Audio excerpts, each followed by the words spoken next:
BA second year की सभी students को मेरा नमस्कार। स्टूडेंट्स, हमारा टॉपिक चल रहा था अमेरिकन कांग्रेस, अमेरिकन व्यवस्थापिका विधायिका लेजिस्लेचर, जिसमें हमने हाउस ऑफ रिप्रेजेंटेटिव जो प्रथम सदन है वो हमने कर लिया था। लोकप्रिय सदन HOR हाउस ऑफ रिप्रेजेंटेटिव हमने कर लिया था। आज का हमारा टॉपिक रहेगा सीनेट। सीनेट के बारे में हमने पढ़ा था कि सीनेट विश्व का सबसे शक्तिशाली द्वितीय सदन है। सीनेट कांग्रेस का या अमेरिकन व्यवस्थापिका का उच्च सदन है, द्वितीय सदन है। ये राज्यों का सदन है, ये राज्यों का प्रतिनिधित्व करता है। ठीक है स्टूडेंट्स, यहाँ पे देखिए जो सीनेटर्स हैं, सीनेट के सदस्यों को सीनेटर कहा जाता है और सीनेटर का जो निर्वाचन होता है वह प्रत्यक्ष निर्वाचन होता है। और हमने किया था अमेरिका में 50 राज्य है। अमेरिका एक बहुत बड़ा राज्य है, बहुत बड़ा देश है, उसमें 50 राज्य है और प्रत्येक राज्य से 2 सीनेटर जाते हैं, 2 सदस्य जाते हैं। राज्यों का प्रतिनिधित्व करने वाला सदन सीनेट ही कहलाता है। तो देखिए स्टूडेंट्स, किसी भी राज्य की अनुमति के बिना उस राज्य का जो सीनेट का समान सदस्यता को वंचित नहीं किया जा सकता। यदि समान सदस्यता को वंचित करना है तो उस राज्य के सीनेटर से पूछना ही पड़ेगा।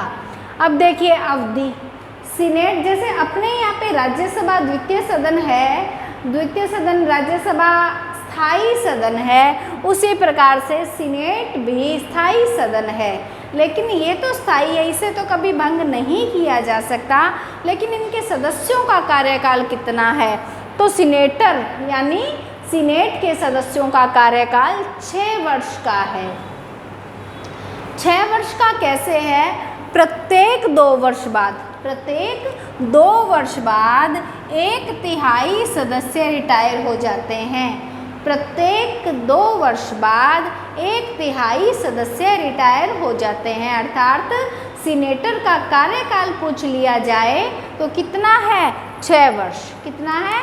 6 वर्ष। लेकिन हाउस ऑफ रिप्रेजेंटेटिव का हमने देखा था 2 वर्ष है। देखिए हाउस ऑफ रिप्रेजेंटेटिव का कार्यकाल 2 वर्ष, अमेरिकन राष्ट्रपति का कार्यकाल 4 वर्ष और यहाँ पे सीनेटर का कार्यकाल कितना है?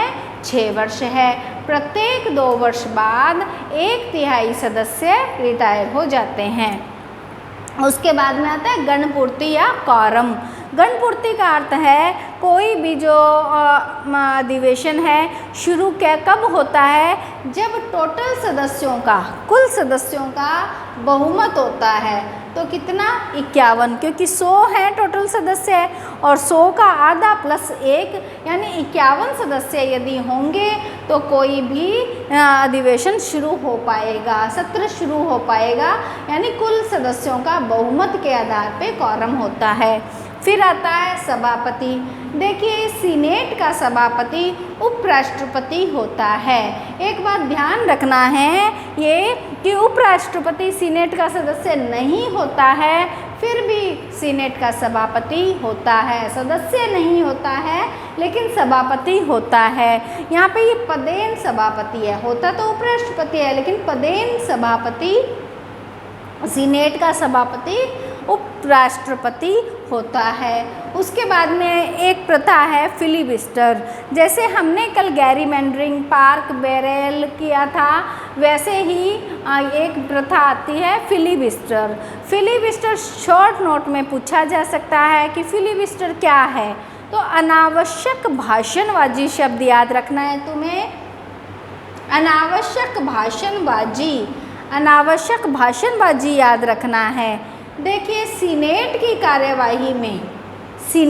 कार्यवाही में बाधा डालने के लिए जब कोई सीनेटर, सीनेट की कार्यवाही में बाधा डालने के लिए जब कोई सीनेटर, है ना, अनावश्यक भाषणबाजी करता है, बोलना स्टार्ट कर देता है और किसी अन्य को बोलने का मौका नहीं देता, स्वयं ही बोला ही चला जाता है, इसे कहते हैं फिलिबस्टर। और यहाँ पे फिलीबस्टर का जो सीनेटर द्वारा राष्ट्रपति को धमकी के रूप में यूज किया जाता है। फिलीबस्टर द्वारा एक सीनेटर राष्ट्रपति को धमकी देता है कि मेरी ये बात मान ली जाती है तो सही है, अदरवाइज़ मैं फिलीबस्टर का यूज करूँगा, मैं अनावश्यक भाषणबाजी करूँगा। और अनावश्यक भाषणबाजी करूँगा इसका क्या अर्थ हुआ, क्योंकि प्रत्येक नागरिक को वाचन की, बोलने की, अभिव्यक्ति की स्वतंत्रता होती है। विचार व अभिव्यक्ति की स्वतंत्रता है, वह जितना चाहे उतना विचार दे सकता है, बोल सकता है। तो इसके माध्यम से क्या होता है कि सीनेट की कार्यवाही में बाधा आ जाती है। तो इसलिए यह एक भ्रष्ट आचरण ही है फिलीबस्टर, अर्थात अनावश्यक भाषणबाजी। अनावश्यक भाषणबाजी किसके द्वारा की जाती है? यह अनावश्यक भाषणबाजी एक सीनेटर द्वारा की जाती है। और क्यों की जाती है? कि सीनेट की कार्यवाही में बाधा डाली जा सके। तो अपनी बात मनवाने के लिए एक सीनेटर द्वारा अनावश्यक जो भाषणबाजी की जाती है वह फिलीबस्टर कहलाती है। तो जो सीनेट से संबंधित मुख्य बातें हैं कि प्रत्येक राज्य से दो कैंडिडेट जाते हैं, टोटल 50 राज्य है तो टोटल 100 सदस्य है। कार्यकाल प्रत्येक सीनेटर का 6 वर्ष है। 2 वर्ष बाद में 1/3 सीनेटर रिटायर हो जाते हैं। गणपूर्ति कुल सदस्यों का बहुमत होता है। ये सब बात हमने कर ली है। विश्व में सर्वाधिक शक्तिशाली द्वितीय सदन सीनेटर है। और जो सीनेटर है वो राज्यों का प्रतिनिधित्व करते हैं और प्रत्यक्ष निर्वाचन होता है। प्रत्येक राज्यों में से 2 सीनेटर जाते हैं। मुख्य बात हमने सीनेट की कर ली है। अब एक टॉपिक है सीनेट सीनेट की शक्तियाँ। तो ये टॉपिक हम अगले वीडियो में करेंगे।